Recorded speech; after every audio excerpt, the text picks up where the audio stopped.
Hello. Welcome to another episode of the monthly mental wellness check-in for Calm the Chaos. I'm Michele Badie, program manager and mental health advocate. And I'm Valerie Carmel, licensed therapist. So this month we have decided Val decided we should focus on quiet cracking. We're toward the end of the year. We're entering the fourth quarter. It's fall. A lot of changes. Holidays approaching. Anxiety could be, um, you know, escalating for sake of conversation. Year end is coming up. Deadlines, all sorts of things. Planning for, the new year already. For a lot of companies are already in mode for planning for the new year. So I was like, yeah, let's talk about quiet cracking. So what do you want to say, Val, about quiet cracking? You know, I the reason I picked this is because I've had quite a few patients who, within the past few weeks, have really started to express the stress of what's been going on at work. And it's interesting because when I started to kind of dig through it a little bit more, many of them were really not talking about it with either their colleagues or their managers. And so that's why I felt like it would be a great time to really talk about it for all of the reasons Michele mentioned, but also the title in and of itself, right? The stress we don't talk about, because I think there's so many other ways that people could maybe label it or say that it's something else, and really wanted to make sure that we provide some insight and provide some information to people so that they can respond a little bit more effectively. So this year, McKinsey reported that about half of workers identify with quiet cracking, and approximately 20% of them say it's on a frequent basis. So another way to look at quiet cracking is it's a slow leak before the burnout explosion, right? What Val was just talking about. We don't always see it until the damage is done. So what does that look like, Val? For a lot of people, when we're looking at the experience of quiet cracking, there's a reason why I think the word quiet is kind of in in the term in and of itself. And that is, it is really difficult for people to open up and even verbalize that this is what they're experiencing. Often it comes across like a level of just detachment and disconnection from the things that are work related. So, not speaking up in meetings, not really feeling quite engaged in things. And that quietness ultimately really begins to kind of start the snowball of what can oftentimes eventually become burnout. Yes. So, Oh, go ahead. no, I was saying this in terms of when people are experiencing it. I think, burnout has been such a big topic for the past, several years, especially coming out of the pandemic. But I think quiet cracking is kind of like its stealthier little sister. Like the big sister burnout, everybody has their eyes on that. But I think the little sister quiet cracking is a little bit more stealthy, and probably has been kind of picking up on some of the things from the big sister burnout. Yes, and from a project program manager perspective, that can be changing of deadlines, extension of projects, or something's taking a project or a timeline is taking longer than expected.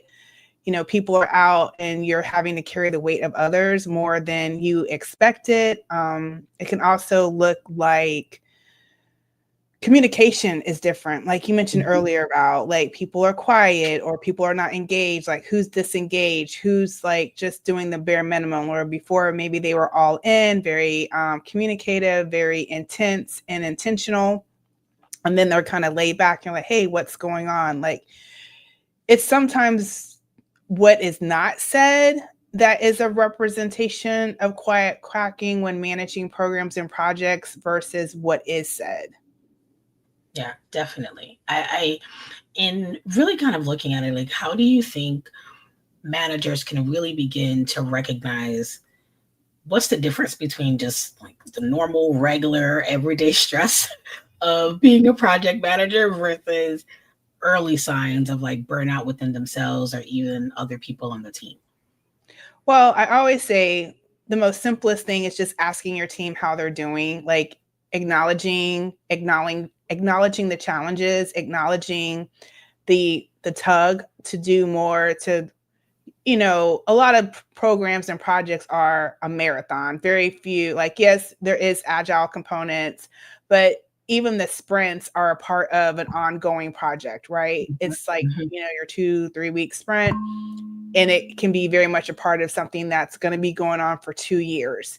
And so what does that look like? And if something happens where someone's not heard, or a release didn't go well, or the definition of done continues to change, like, oh, let's revisit that. Like, communicating, what does that look like? So did we accomplish the definition of done? Do we need to identify the next iteration of it, right? Like, you got to identify the wins, even though it's changing. Like, definition of done, like, there's like posts I'm doing, it's like, it's day one, right? So it's always going to change with the team, with with the findings and things of that nature, and just extending grace. I say that all the Mhm. time, but I really do mean it. Like, extending grace, reminding yourself that, but I also say acknowledge people's efforts. Sometimes that can be a factor of quiet um cracking, right? Is when you're not acknowledged. I'm not saying you need like a fanfare, but just people need to be seen, and Absolutely. that's really important. Yeah, I definitely agree with that. I think the Surgeon General had put out a wellness in the workplace kind of framework a couple years back. I think it was 2022 or 23, and of the 5 different domains that they mentioned, mattering, right? The feeling that you matter to your team, to the cause, to the outcome is a really important aspect in people really feeling validated and valued in what their efforts are. So I really love that you definitely mentioned, acknowledging people's efforts, because that really is a really significant aspect of overall workplace wellness, right?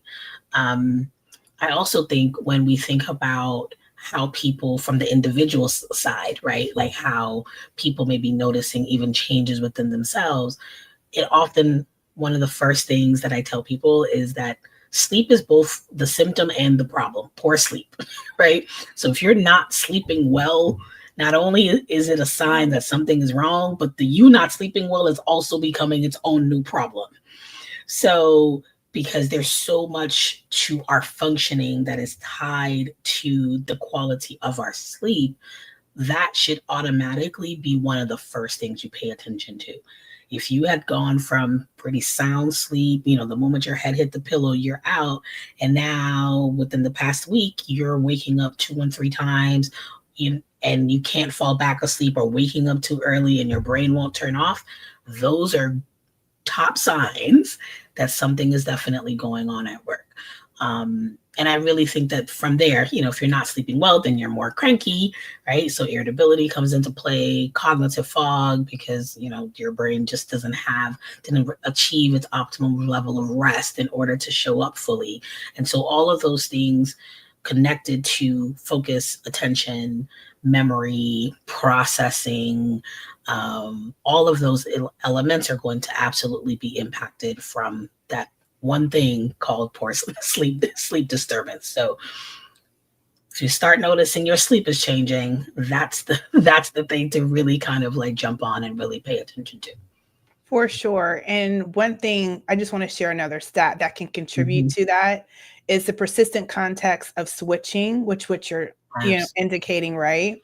And then the overload of work in progress, which we both talked about a little bit. And so that's, just to reiterate, that's too many priorities, asks, demands, whatever goes into blank line that requires prioritization all at the same time, right? It's like, I need you, I need you, I need you, I need you. Like they're all like, they're all tugged in multiple different directions. yeah, they're all the babies that need the bottle. So you got like quads, right? Triplets. They all need the bottle. Like, feed me. So anyway, so Legit. it's a thing. So the rising error rates and missed handoffs is something that is an outcome, can be an outcome of that. So PAM professionals report high strain, and this comes from Burnout Nutrition Dart AI, and approximately 50% report burnout. And the recent survey also indicates 66% report high stress on a regular basis, which reiterates what you were just sharing. Yeah, because man, it's especially this last, quarter of the year. Like some organizations, their fiscal year starts in July, but there are lots of people who start October 1. So really trying to, just from a fiscal standpoint, as well as gearing up for the holidays where people typically are going to be off, and then the start of 2026, like it's a lot happening in these last few months of the year. So definitely a time when things really do become pretty challenging for people. So I have another stat. This is a Gallup stat. I'm on a stat roll this episode. I love it. So have another stat. And this one is sharing that engagement has slipped globally to approximately 21%. Managers showed some of the sharpest declines, which show up in the form of detachment, which you're just sharing, and reduced initiatives. Yeah, absolutely. Because if oftentimes when I hear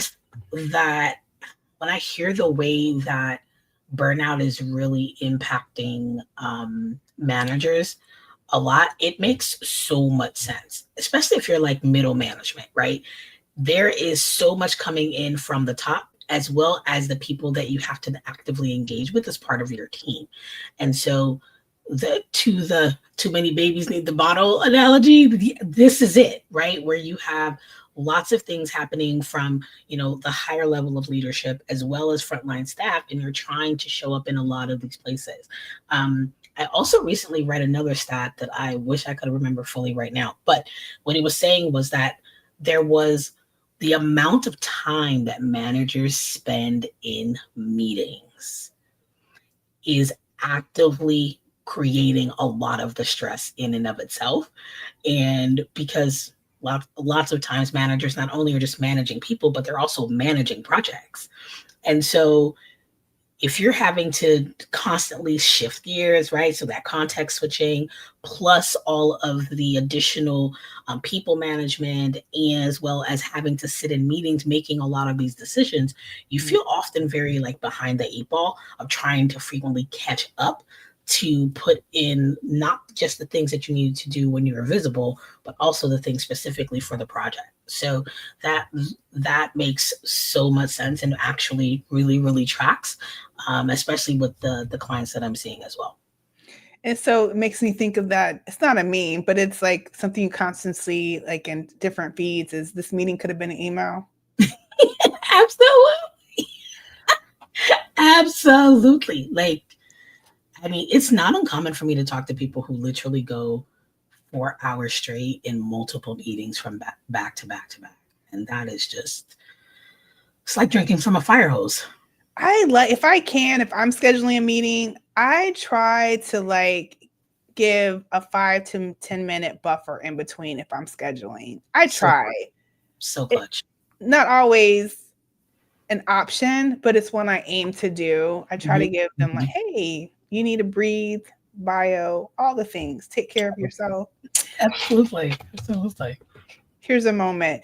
Val, can we go back and discuss what role does silence play, like when employees don't speak up about their struggles, and how we as leaders can break that cycle? Can we chat on that a bit?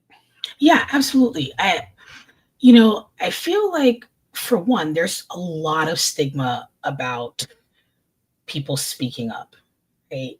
I know that, over the past few years, there has been a really big push for people to really talk about mental health in a more I would say in a more inclusive light, and really incorporating it overall as part of overall health, especially over the time between different generations and ethnicities as well as cultures.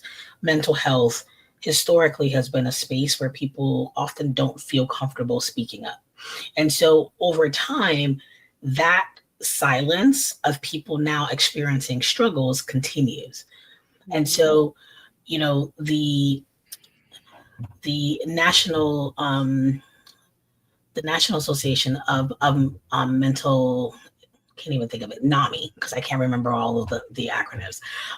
NAMI actually said that approximately only 2 out of 5 employees actually feel comfortable talking about their mental health at work. Even though many organizations have really put in a lot more effort and in terms of having mental wellness be part of their as part of their offerings as benefits, right? We're talking about parity so that mental health needs can actually be treated similarly to medical needs. But it's interesting because although there's such a small number of people who are speaking up about it, those who are uncomfortable are the ones who are far more likely to end up being burnt out. And so they're finding that about 62% of the people who don't talk about it actually are the ones who are really experiencing the challenges of what that stress is doing to them internally. And so I think that from that standpoint, that silence ultimately begins to continue to reinforce itself, because I'm not saying anything, you're not saying anything, so-and-so is not saying anything.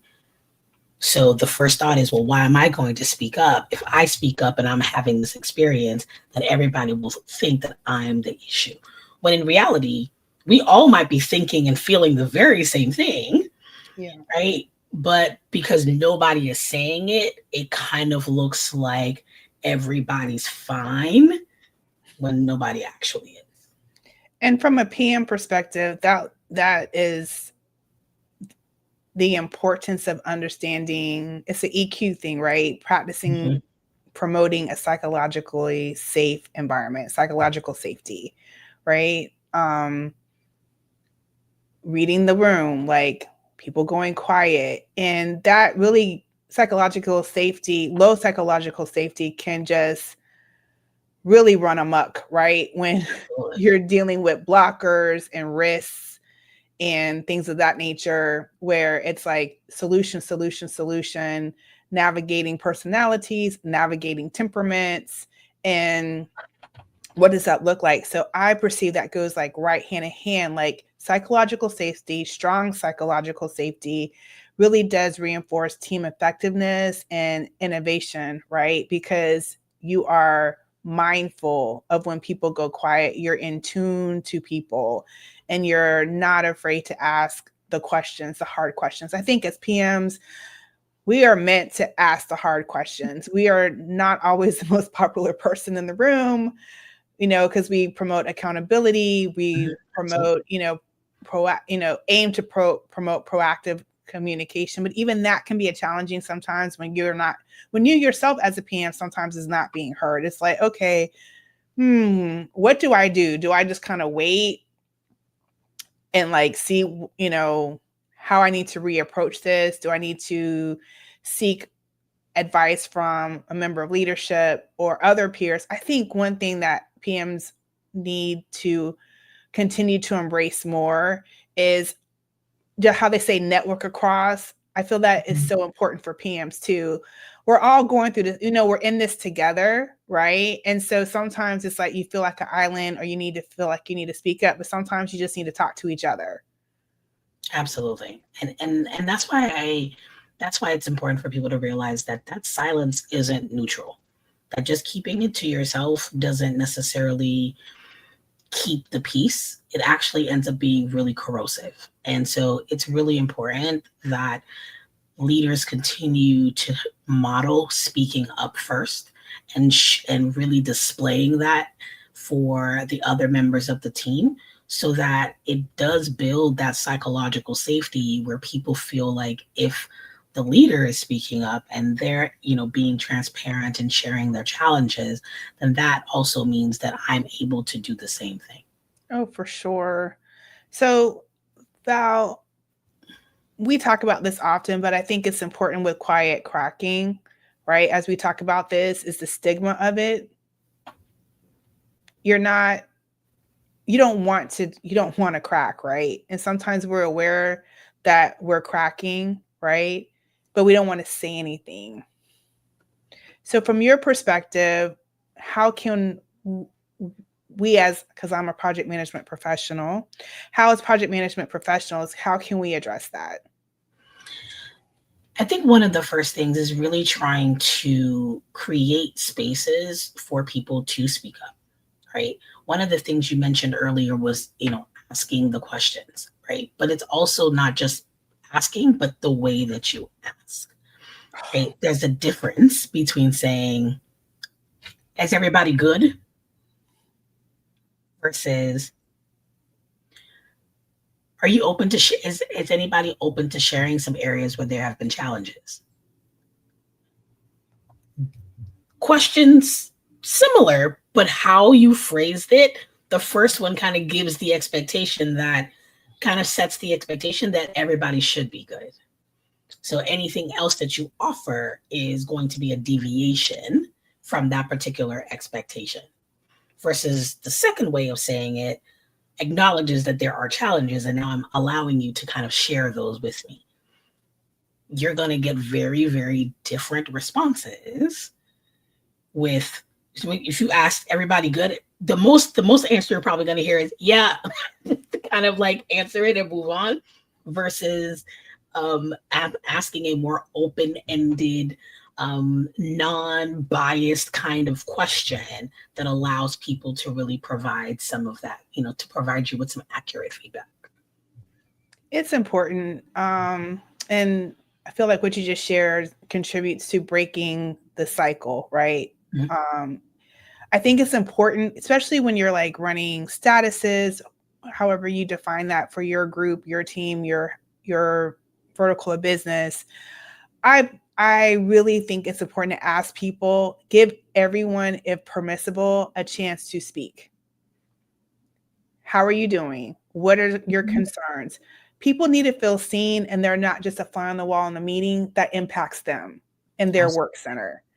You need to acknowledge them if time permits, right? Or be intentional. And even if time doesn't permit for you to ask everyone in the room, I'm a big fan of following up after a meeting and saying, you didn't get a chance to speak, but did you have something to share? Yeah, I love that. I think that's really critical. One, in building relationships, right? But you want people to feel heard, and what they're contributing to the project is not just happenstance. Because if you're there, we need you. Absolutely. You're needed. Absolutely. Everybody has a role to play. Facts. So, from your perspective as a project manager, are there particular practices aside from like the questions that you feel like can double as like wellness checks throughout maybe the day or the week when you're interacting with the team? I would definitely say self-assess, understand your own temperament, like understand your triggers, understand the role you play and how it impacts you, right? So if you're feeling overwhelmed, then figure out how to communicate that or schedule more breaks for yourself. Eat, drink your water, stay hydrated. If you're sitting, we're just speaking about sitting for long periods of time, like that mini stretch can like make such a difference, right? And then I would say if you feel offended, speak up. Yeah, definitely. Again, yeah. I mean, not holding on to that silence. well, I'm not saying create a scene either, but I'm just like, take it to management, or if you can attempt to, if it's peer to peer or, across the lane, the work stream, however, then sure, try to attempt to like resolve, but be approachable. I always say speak to people how you want to be treated or spoken to, if all possible. Like make that your your North Star when you're communicating with people. So if you don't want people talking to you like you have 5 heads, then please don't talk to people like they have 5 heads. Like, extend that graciousness to others. That reciprocity is key. It is so key when managing projects, and it's really key. So I would say the graciousness, and if you get to a point where you're not being heard, figure out how to be heard. But if you can be diplomatic about it, there's no need to go rogue on anybody. That's not necessary. But just be someone that people want to communicate to. And I just always, and one thing I remember long ago, I remember someone saying, Michelle, one thing about project managers, you're dealing with people. So remember that. So, how are you doing? Make it light. I know I can be like, this is the agenda, but also find a way to be personable with the people that you work with. That's, whether you're introvert or extrovert, there's always that we can communicate and acknowledge that we're all in this together. And I think that's really key when navigating this, because sometimes someone might breathe a little easier. Because you're in each other's faces, be in person or on Zoom. When someone's having a bad day that you meet with 2 to 3 times a week. Absolutely. Yeah. It's okay to say I see you, but you don't have to share the details. I was actually going to say that because I recently had a similar situation where I was in a meeting and I had just had a really difficult session, and I went from one session into the meeting, and my coworker sent me a private message in Zoom and was like, "Are you okay?" And I was like, "No, not really, but I will be. Just as soon as it's done with this meeting, I'm gonna go sit outside and go play with my plants for a little bit, and go water them and get some sun." And, I guess in my own mind, I thought I was doing a pretty good job of looking very focused and prepared. But clearly, when people can notice, and it's not a moment it's not meant for you to be just super stoic. We're humans, and things will absolutely impact us. Right? I didn't feel that it needed to take away from the conversation of the meeting, but once we did have a moment within the meeting, because I'm in a room full of therapists, so all we talk about are feelings, right? We make sure that we provide each other with that space to process things that come up. And that's probably one thing that I'm really grateful for in being in this kind of profession, that talking about your feelings is a pretty common thing. So when you do have those moments, you're able to do that. But that doesn't have to be a practice that's solely, for therapists. You can be really intentional about creating those same practices in any other space. I love it. Can we talk about micro boundaries and what does that look like? So, yeah. One example of a micro boundary is protecting that email, right? Protecting the email, time blocking. You get and you're like, listen, we need to schedule time. We need to schedule time to talk. That always can't happen for everything, but protect your time. Use the tools within Teams and Zoom, available, unavailable, away. Do not disturb. If you need that, enforce it. Absolutely. There's enough tech things available to us at this stage in our careers and in life that you can set those boundaries all on your own. It doesn't have to be forever, but one of my favorite things in Slack is to say, pause notifications, and then I pick how long I want it to pause notifications. So if I'm trying to work through documentation or, reply back to, patient needs or calls or emails, I need to be focused in that time. So I'm going to pause my notifications during that time. And I usually will put a little icon in there that says, either I'm right. Usually I'll put the little writing thing, which is normally I'm writing notes. But that allows people to recognize, she's in the middle of something. And even if they send it, they understand that once I'm done with this particular activity, I will be able to, then shift my focus back to whatever their need was. And those are things that I think are really important because it helps to, again, reduce cognitive overload that people, can experience when you feel like too many things are coming at you at one time, and the constant context switching, as well as just the overload and the pressure of feeling like you have to respond to all the things in real time.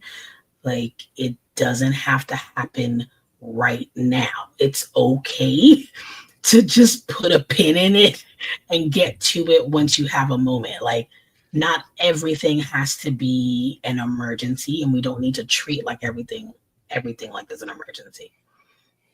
Is there another micro boundary you can share with us? Yes, absolutely. I think another really important micro boundary is actually how you start and end your day. So there is an importance in terms of, from a neuroscience standpoint, our brain likes to have cues, right? So, if you work and you have to drive someplace, right? Typically your drive home is your brain's cue that we are done with work and we are now entering into our home life, right? But if you work from home, there might not actually be that cue. And so creating these micro boundaries between, okay, when I'm done for the day, here is something that I'm going to do that will signal to my brain that we are done with work. So whether that is clearing off your desk, whether that is, walking away and going to go get a cup of tea and then start dinner, whatever that is, it doesn't have to be anything complicated. It just has to be something that allows you to be able to consistently repeat, because that's how the brain learns, with repetition. So let that be the thing that helps your brain understand that you're switching contexts. Same thing for starting your workday, right? Mine is, I come in, I have my cup of coffee, I have my water, I got my plant. I'm like, all right, I'm ready to work. My plant's good. I watered it. Okay, checked on it. And then I start working. So it doesn't have to be anything complicated, but definitely those rituals and routines to kind of like create really clear demarcations of time can be really helpful in helping to alleviate some of that stress as well. I love it. Well, you talked about the importance of mindfulness. So I think that really is important, just for ourselves. I like to journal sometimes in between meetings, just not necessarily to track notes, because, there's so many note takers that we have now, but more so to identify wins, to identify growth, right? Like, I think I'm kind of circling right now. It's like, no, that was a win. Maybe not a huge win, but it's progress. It contributes to progress. So Absolutely. That's important. So what is your perspective on culture when asking for help? How do you help look at it as a strength? I think, again, we're back to how we as leaders and as managers really show up, really begins to consistently set the tone for the rest of the team, right? And so there has to be, very clear ways that people can ask for help, and make asking for help be a natural part of the conversation, right? I had a manager years ago who, at the end of our huddles, she would say, okay, what do you guys need help with? It wasn't who needs help, but what do you need help with? So that way it automatically opened the door that there was going to be help that needed to be, like, everybody's going to need help with something, whether that was, I need to be in a meeting, and so there's 2 meetings at this time and I can't be in 2 places at once. So can somebody stand in for me at this meeting, and here's what's going on. It really allowed people to really create a lot of clear pathways for that communication. Things like mental health days.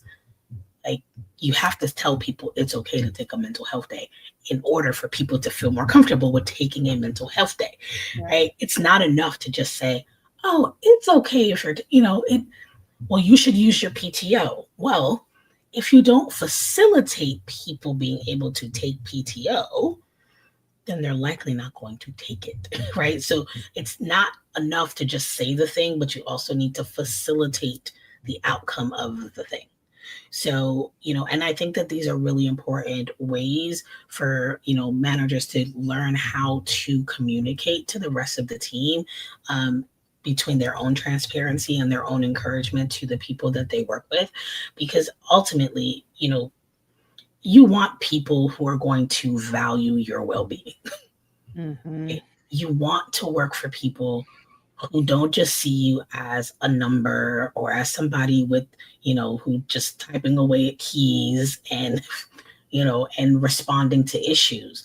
You want people to recognize that you're a person and you have your own needs and your own challenges outside of work, right? I mean, the APA, the American Psychological Association, has stated that 92% of employees say that that is something that actually matters to them. Oh, So, wow. right, so that's a big population, right? But the challenge is that many people still don't speak up about it, right? So there's clearly a disconnect. It's something that we recognize as important, but people still aren't following through. And I think that disconnect is the silence, right? And people having to really open up and really show that being able to ask for help is actually a strength. That means you understand your own limitations. You also understand the strengths and talents of the people that you work with. It also demonstrates that you have trust in the people that you work with, so that by you saying that I need help, you are not only just being open to the other people showing up for you, but you also are recognizing that this is an area that you are open to being vulnerable in. There's a lot of opportunity with people being able to ask for help, in which it continues to reinforce and strengthen team cohesion and psychological safety. I love it. So, as we can prepare to conclude this episode, I want to talk about how wellness experts and PM professionals can collaborate, right? What does that look like? There's apps, there's just acknowledgement, using the resources through your offer, through the benefit, reminding teams and your peers to utilize resources that are a part of your benefits package if applicable. So I want to share some things about embedding wellness into our routines. Like we talked about assessing your bandwidth, and a part of another thing that can happen is resource planning, right? So collaborating to design work in progress limits and buffer zones to proactively prevent overload, which I think is a great suggestion. And what does that look like? What is the partnership for that to happen? What does that look like? Mm-hmm. And then a dedicated time to assess stress and workload. And that could be something that could be a part of retrospectives. Mm-hmm. Absolutely. And I think, one of the other things I think can also be really helpful is, one, the designing of systems, right? Making sure that the systems actually are sustainable for us to continue to utilize them. Because sometimes we create a system and we're doing it kind of like as in response to maybe like a need or an emergency in this moment, but it may not necessarily be something we can sustain moving forward. And so I think being really thoughtful about whether or not the systems that we do have in place are really able to incorporate the things that we mentioned, those breaks in between, in between meetings, so people can bio, water, stretch, make a phone call, whatever that may be. And then also really trying to leverage our own understanding of how our brains function, and what that stress and how stress impacts us, and trying to think more proactively based off of how we as humans respond to stress, and utilize that information in the way that we, maybe design meetings or plan, retreats or different things that we're doing throughout the day, to really be intentional about incorporating those elements as well. I love it. I love it. Any other input or insight? You know, I just hope that people really will, if you don't feel comfortable talking to your manager directly about, or one of your leaders, find someone. I mean, I really think it's important to, in order for us to get ahead of quiet cracking, we really need to break that silence and speak up about the things that we actually need and the things that we actually are experiencing. How about you? For me, the basics of understanding what your triggers are and acknowledging them and speaking up, being your own self advocate. Like, it's wonderful, wonderful to be seen. Oh my goodness, who doesn't want to be seen? Even the people that say they don't want to be seen sometimes. Really want to be seen. Right. But advocating for yourself. And that doesn't mean you have to walk around and say, I'm advocating for myself. It's not like on that level. Right. Sometimes we really need to like let everybody know. But it just could be like, you know, things, setting boundaries, assessing your workload, going ahead. If you think you want to try therapy, try it. You know, I'm a big advocate of coloring. So what are your stress relievers? If you need to keep a stack right there, if you need to play your favorite song and have a little dance break, you know, in between, stretch. If you cook, you know, if anyone's followed our work this year, we talk about, I like to cook, you know, Val and her plants and her yoga, you know, all the things. So it's like, what brings you joy? And what does that look like in that moment, just to help you recalibrate? I'm going to use one of Val's words, recalibrate, help you recalibrate a little bit. So what does that look like?